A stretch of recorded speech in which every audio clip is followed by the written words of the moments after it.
So you're Dick Clark or you're Davy Jones or whoever you are, and you reach the age of 65 or 75 or 80 or 85, and you reach the end. You have your heart attack, you have your cancer,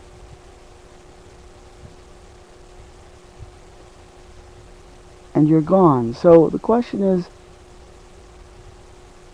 what really is the point as we go through our lives, pursuing these goals, pursuing material possessions, material achievement? Is that really enough of a goal? Is just sitting here stuffing our faces and supposedly the pursuit of sex. You can make a parallel to life, liberty, and the pursuit of happiness, to what our real existence has turned into 200 years later. It's something in the pursuit of sex. You're not guaranteed happiness in the pursuit of happiness, and you're not guaranteed sex in the pursuit of sex, but it's the same concept. It's that what you've guaranteed is the right to pursue it, the right to have this as the carrot on the stick. That you that keeps you going, keeps you chasing it for as long as you're alive, whether or not you ever actually catch it. And if you ever actually did catch that carrot on the stick, is it worth it? Did you find it's actually a rotten carrot, or maybe it's made out of plastic? Or maybe it's just a carrot, and carrots aren't that big of a deal.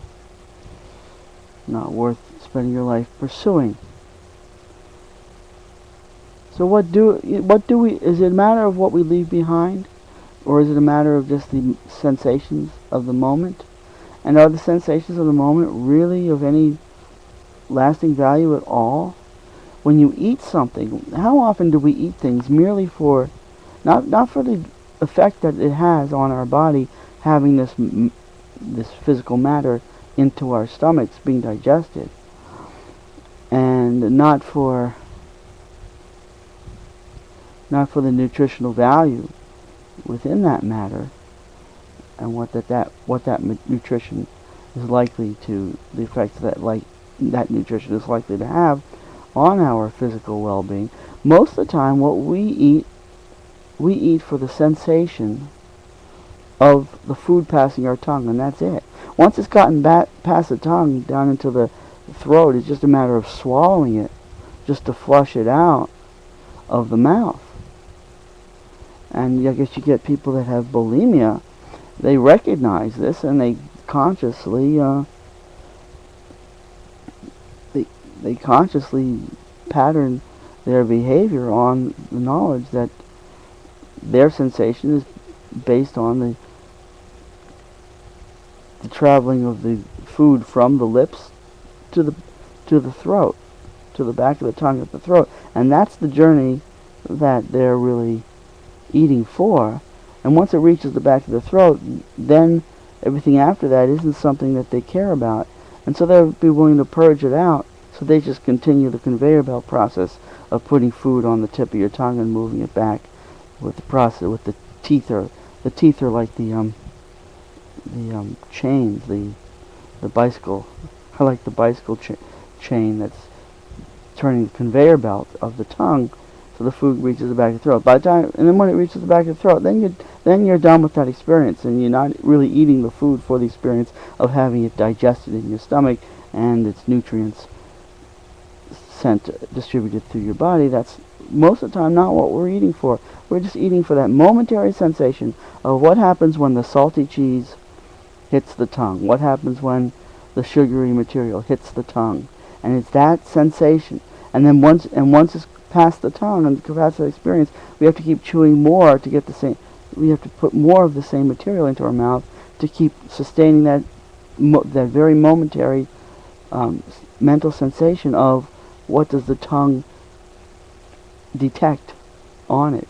The tongue is detecting sugar, the tongue is detecting salt, the tongue is detecting the sourness of pickle juice. And based on this, there's people that spend their whole lives basing their I'm a culinary expert, and look at me with my wine. I'm an expert wine sniffer. Spend your whole fucking life holding these glasses, swirling this red fermented fruit juice, and sniffing its bouquet, and tasting it in just this way, and the glass has to be shaped in just what? All of this is just simply for the mental sensation that you experience from your tongue detecting the presence of these various food ingredients on the tongue. And that is the whole taste sensation experience. And to base one's whole life on that simple little tiny 3 or 4 inch conveyor belt of the food traveling from the lips to the throat. How shallow is that? How it's just completely momentary experience, nothing that has any lasting value. It's all for the sensation of the moment. And then so then there's the other people who's I just discussed that with the adrenaline. It's just either you're sitting on the couch stuffing your face in this manner, or you're trying to get a similar type of sensation of the moment by the adrenaline rush of jumping out of an airplane with a parachute, or climbing mountains, running marathons, whatever the big deal that you're racing automobiles at 200 miles an hour, whatever it is, these adrenaline rushes that people feel the need to do. But when it's done, what are you left with? What have you accomplished? What was the actual value of your existence? Because when these things are done, they're just memories. That's why people have to keep doing them over and over to keep them fresh. Because once the experience is gone, it's just a memory. No, hardly more real than just thinking about doing it. Just be able to say, I climbed Mount Everest. You know that you climbed it, but saying I climbed Mount Everest means that all you're doing is you're bringing back the memory of the fact that you climbed Mount Everest. And you can show probably photographs of your trip on Mount Everest, but doesn't put you back on Mount Everest. Now, why you would want to actually be on Mount Everest, I can't imagine either. I mean, why you would actually want to go back there, even if you could magically wish yourself back there.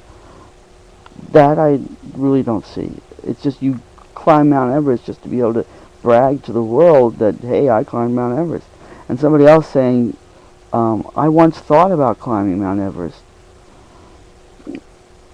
They didn't climb Mount Everest. There's a world of difference between remembering an actual climb of the mountain and thinking about climbing the mountain. But in the end, they're both just thoughts. When the event is past, it's just a memory. It's just a thought.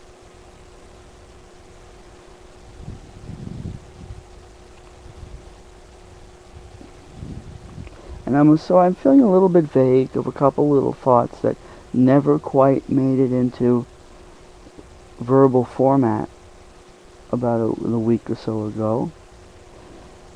That the sensation was if I get a handle on this thought, I'll be able to realize more in a more conscious, deliberate manner what my real goal is. And I'm sorry about the vagueness of this, but this is just thoughts about thoughts. And hopefully, if I keep pursuing it, maybe somehow, some way, I'll be able to recapture the thought itself, or have it reformulate for me to clarify my mind, and I'll have a clear thought that I'll be able to express.